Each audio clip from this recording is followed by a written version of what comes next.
Hey, what's up, guys? My name is Jamie, for those of you who don't know me, and today I want to talk to you about ideal settings you can have for Vermintide, what mods you should be using, all that good stuff. With Dark Tide coming out, I think it's best for everyone to be prepared for that. So the first thing you're going to do is you're going to go into your settings menu, which is Escape, go into Options, and what you're going to want to do here is really the only thing that matters is you're going to want to turn off. You're going to want to turn off head bobbing, and then you're going to want to turn off camera shake. It'll just make your gameplay a lot smoother. Then you're going to want to turn player outlines always on so that you can see everybody through walls and through, if they're crouching, you can just always see them. And then bot hero priority, it's how you select which characters are going to be used when you're not playing them. So if you're not playing Gruber, then he'll be the first one to be picked, if that makes sense, by your bots. That's not super important right now, but it comes in handy later. The next thing you want to do is go over to video. Make sure you apply your settings. Go over to video. All of these are just kind of preference. Full screen is going to be the best. Graphics wise, this is a graphically intensive game. The next thing is going to be field of view that you want to look at.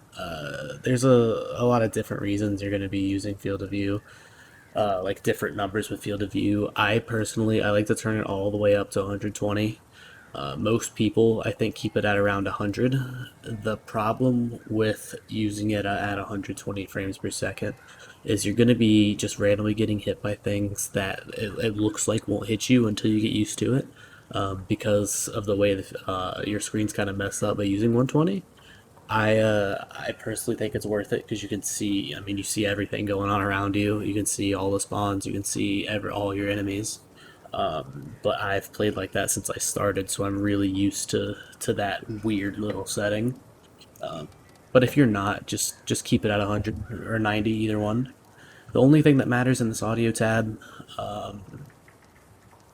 is gonna be it's gonna you want to make sure you have voice chat turned on. You know, you're gonna want to be able to hear your teammates so you can communicate with them, and then your push to talk on for the same reason. Even if you don't want to listen to your teammates, just please keep voice chat on. A lot of them are going to be helpful. The community's pretty wholesome for the most part. I really rarely run into toxic people, and when they're toxic, it's never over the mic. It's always over text chat anyway. So just press the mute button rather than not having voice chat on at all. Next is going to be keybinds. I mean, it's keybinds. Most of it's preference.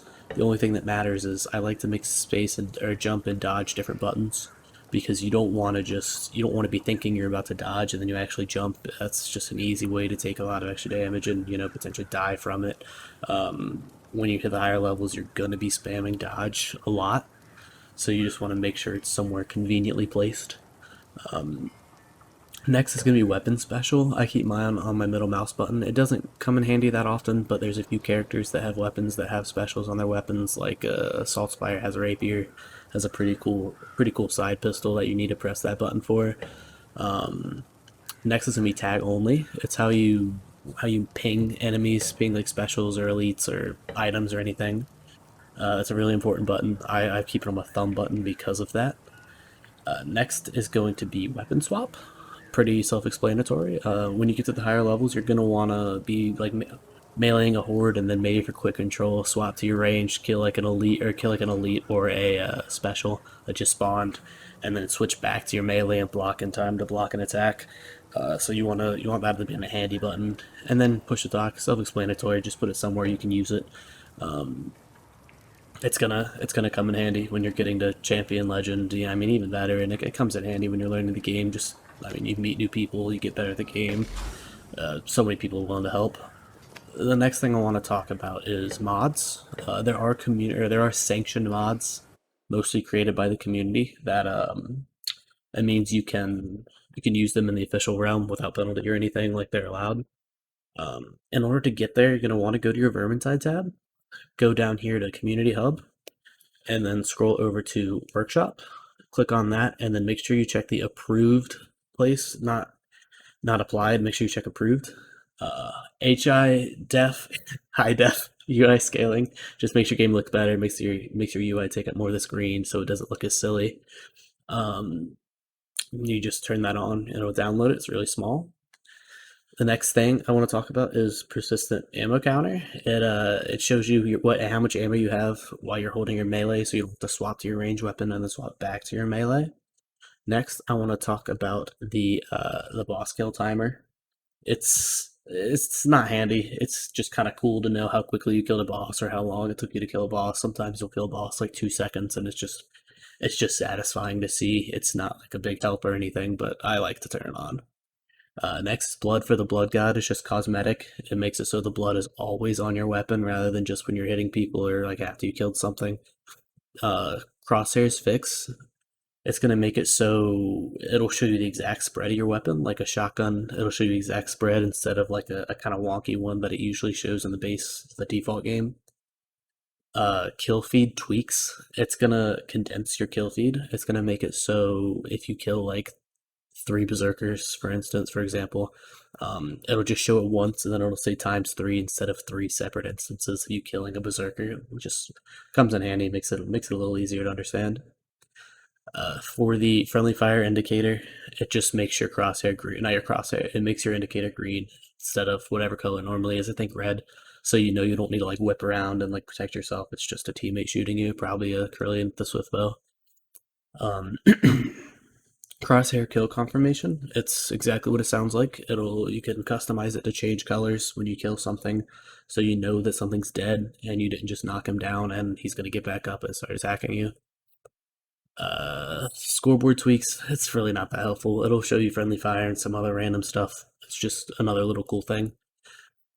Countries in lobby browser extremely self-explanatory. It tells you what country the lobby is. Simple UI. It enables some other mods. I don't think it does anything by itself, but it enables some other mods, so you just want to download it, turn it on. Numeric UI is super cool. It'll tell you how much health you have. It'll tell you how much ammo you have on the. It'll tell you your career skill cooldown, I think, and it'll do that for all your teammates, not just you. It's really really handy. Weapon kill counter is another just cool thing. It tells you how many weapons you've gotten with whatever weapon you're looking at the time. Vermintide mod framework. That's what makes every mod work. You have to download that. No wobble. It's basically like camera shake being turned off, but it's a little better. Just makes your game look a little more stable, less wonky. UI improvements, it's exactly what it sounds like. It adds some custom stuff to the UI. You can change characters quicker and easier. A lot of cool stuff like that. Bot improvements, also exactly what it sounds like. The bots will stay closer to you. They won't drop like tomes and stuff like that. It'll just be better. Mission timer just tells you where you're at in the mission, like how exactly how long it's taking you to do it. It's kind of cool to like do speed run to see how quickly you can beat your time. Notice key pickup. It's there grimoires are on the map where you want to have a key to open up, or doors you want to have a key to open up, and it'll just tell your entire team you picked up the key. It's pretty cool. Player list plus will it'll tell you what talents all your teammates are using. It'll tell you what items they're using, what traits, what properties, everything, as long as they also have it turned on. That's a cool one, but not a lot of people use it, so it's kind of hard to. It's not always come in handy. Reroll improvements will let you know what properties you got without having to scroll over the weapon, and it'll also stop it from being removed out of the slot while you're still trying to figure out what you got. Skip intro. It skips the Fat Shark intro, very self-explanatory. Crosshair customization, that's what lets you change the colors for the other mod that tells you when you kill things. Pinlight Lua libraries, it's just used for some of the other mods, you just gotta download it. Needy will tell you who needs what in what order. So, like, if a Barden has 0 ammo but Kruber has 10 ammo, it'll put Barden's icon first, so you can ping the Barden and tell him to get it and not the Kruber. It does the same with bombs, health pots, all of that. Parry indicator, it lets you know when you got a parry and not just a block. Chat block, it'll make it so you're blocking as soon as you open up your chat box. And or your UI or anything. And that's about all the mods, but that's not the last step. Now you have to go launch your game. And then once your launcher loads, go up here to mods, and then you have to enable all of these. You can either just click all, which is what I'm going to do, or you can scroll through and pick which ones you want to use. And then you just need to scroll down here and you need to look for Vermintide mod frameworks. And that one has to be at the very top or else it won't work because this is the order they all load in. Now you need to look for the Penlight Lua libraries. I think it's at the bottom here. Do the same thing. Put it all the way at the top, but put it under the Vermintide mod framework, or else you'll get an error every time you try to launch your game. So now that you have those, you go ahead and you're just gonna make sure that they all say sanctioned. Make sure they're all checked, which they are. So you're just gonna hit accept now that you know that. And then you're gonna go ahead, launch your game, and we're gonna look at what the end product looks like as soon as we sit through this rather large loading screen, because this game is enormous. But the first thing you're gonna notice is there's no intro. You're just loading into the game. You're going um, directly into the keep, so it just saves you some time. You don't have to skip the Patriarch intro. You don't have to skip the first cutscene, and that's all thanks to that sanctioned mod that is skip cutscene. Um, you're gonna be able to see here as soon as you pick your character, which all my characters going to show level 1 because this is an alt account. I wanted to use default settings to change the video, but you're going to be able to see here you now have your ammo in the bottom right, even though you don't have your ranged weapon pulled out. You have a numerical number for your health, which is 100. You can see all your classes in the top right. You could switch to those really easily. You can switch to your Sienna, you can switch to your Kruger, switch to your Salts, all with a click of a button instead of having to load in, instead of having to switch, like wait for your character to load and then you can look at their stuff. There's some really cool things you can do with crafting that I left out of the video because it's kind of buggy for me. It might just be a me problem, I don't know. So I have all those turned off. But yeah, that's about the whole video. That's about everything you need to get started in Vermintide. If you have any further questions, you want any specific tips, feel free to leave a comment or message me in Discord, which is in my profile, and I will do everything I can to help you. I look forward to seeing you in Vermintide.